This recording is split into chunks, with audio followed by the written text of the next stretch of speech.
อ่ะสบายดีเนาะอาจารย์สวัสดีเจ้าพอดีมื้อนี้ก็มีคำถามเนาะอาจารย์เนาะมีคำถามเชื่อว่าหลายคนก็อยากรู้คำตอบเพื่อกันหลักๆเลยก็คือเนาะ1อาจารย์มาแบบบ่ได้นัดหมาย2ปลายทางของเขาก็คือมาลองแจ้งแสดงว่าเขามายังมาลองแจ้งนี่แล้ววันนี้การที่มาเนี่ยคิดว่ามาเงียบแล้วแต่หลายคนก็อาจจะอยากรู้คำตอบว่าอาจารย์ต้องมีอีกอย่างแน่เอฟซีแน่ภาพรุดแน่นั่นแหละเนาะตอนนี้อยู่หน้าด้านนั่นแหละจะเรียกว่าพิจารณาแล้วจะรู้เหตุผลเนาะหลายคนก็จะรู้ช่วยอาจารย์แนะนำตอบบางดูว่ามันเป็นยังไงอาจารย์สำหรับในการมาครั้งนี้เนาะก็สบายดีทุกคนก็ยังที่ฮู้กันว่าในกระแสความนิยมในตอนนี้หลายคนก็ติดตามภารกิจเพราะว่าก็ด้วยความเป็นห่วงทั้งสองคนติดอยู่ในถ้ำว่าพวกเขาเนี่ยจะสามารถสานต่อสืบต่อภารกิจได้ซ้ำใดแน่นบ่ก็เลยกลับไปบ้านเนี่ยก็ยังเป็นห่วงอยู่แล้วก็คุยกับทีมอยู่ตลอดอยากหาวิธีซอยเหลือให้ได้ไวที่สุดนะก็เลยเลือกที่จะมาแบบเงียบๆเดินทางมาเนี่ยมาเบิ่งพื้นที่วันนั้นต่อไปมาประเมินเบิ่งสถานการณ์ว่าสถานการณ์เหมาะหรือยังที่จะเปิดภารกิจต่อถ้าเกิดว่าเหมาะก็จะได้สานต่อในเรื่องของ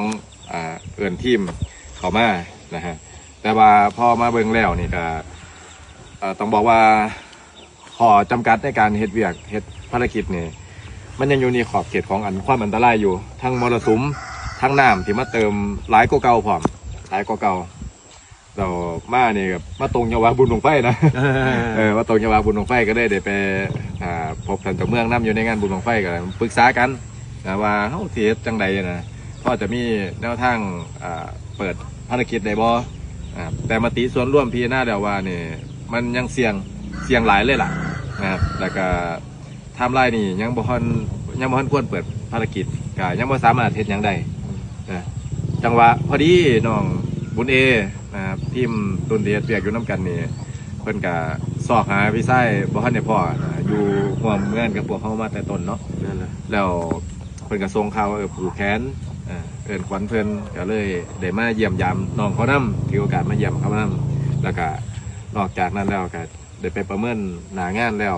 ต้องบอกว่ามันเสี่ยงอีหลีมันเสี่ยงยังบ่เหมาะกับการเฮ็ดภารกิจในตอนนี้นะครับก็เหตุผลที่มาเงียบก็บ่แม่นว่าตามที่หลายๆเพจหลายๆข่าวไปโจมตีภาครัฐทางการ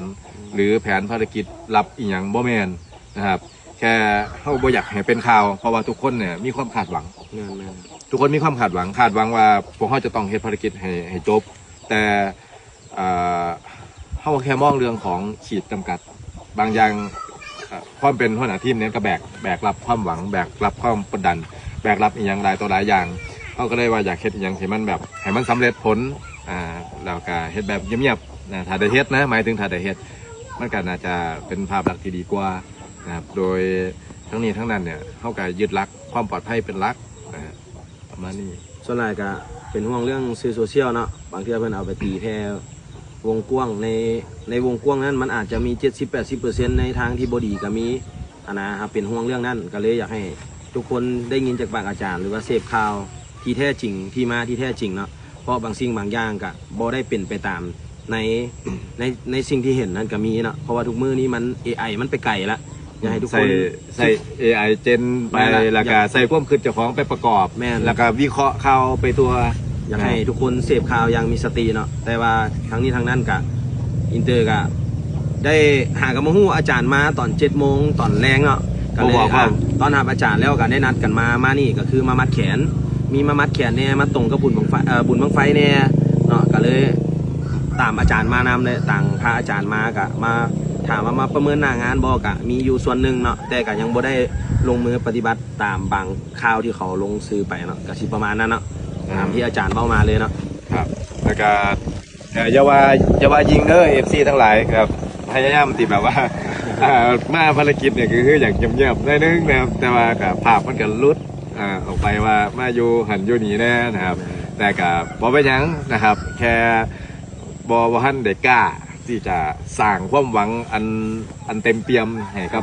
ทุกคนแต่เหนือสิ่งอื่นใดพวกเฮาเนี่ย ความขาดหวังแล้วก็ความสำเร็จในภารกิจงานเนี่ยพวกเขาก็ยังมุ่งเป้าอยู่ ครับอาจาร ตั้ ย์ งเป้าหมายอยู่ที่จะเฮ็ดนะครับแต่ทั้งนี้ทั้งนั้นคือมาตีจากส่วนร่วมพิจารณาแล้วว่ามันบ่ปลอดภัยแล้วก็บ่เหมาะควรที่จะเฮ็ดในช่วงมรสุมนี้ตามที่ได้บอกตั้งแต่ต้นแล้วล่ะนะครับ เพราะว่าอากาศก็บ่เป็นใจหลายอย่างเนาะ อืม พวกเขาบ่สามารถห้ามธรรมชาติได้เนาะ อืม คือจังซี่กับฝนยังตกอยู่นี่หากระเซา แม่น นั่นแหละโดย แล้ว ส่ว ก็ นรวม นั่งรถมานี่7 ชั่วโมงบ่ขอย่นมาได้นั่งรถมาด้วยความลำบากนะลำบากอยู่แต่ก็ตั้งใจเพื่ออยากเห็นหน้างานอีหลีว่าหน้างานมันพร้อมใส่บ่พร้อมที่จะลงมือบ่แล้วก็เนื้อสิ่งอื่นใดก็มาล้มเรื่องพระนำมาบอกเรื่องพระนำเตรียมการที่จะเอาพระมาถวายเฮ็ดทุกอย่างให้มันถูกต้อง โดยครับ อืม ก็สิประมาณนั่นแหละอาจารย์หลาย อ่า เชื่อว่าหลายคนได้ยินอาจารย์ว่าแล้วก็คือสิเข้าใจเนาะอาจารย์ก็ แม่นก็อย่าผิดหวัง เพราะว่าคนที่ผิดหวังอีหลีแล้วคือพวกเขาที่ในการเฮ็ดภารกิจอยากจะให้มันสักเสร็จเนาะให้มันเรียบร้อยที่สุดแล้วก็สำเร็จผลที่สุด แต่มันกลับไปต่อบ่ได้เรื่องของสภาพการนั่นล่ะ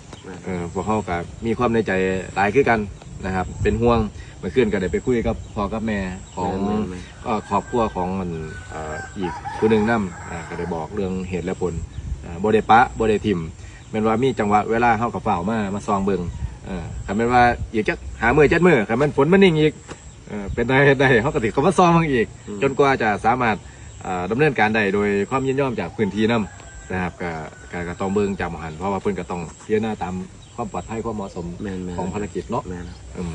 ก็สิประมาณนั่นแหละอาจารย์โดยก็ขอบใจอาจารย์เนาะ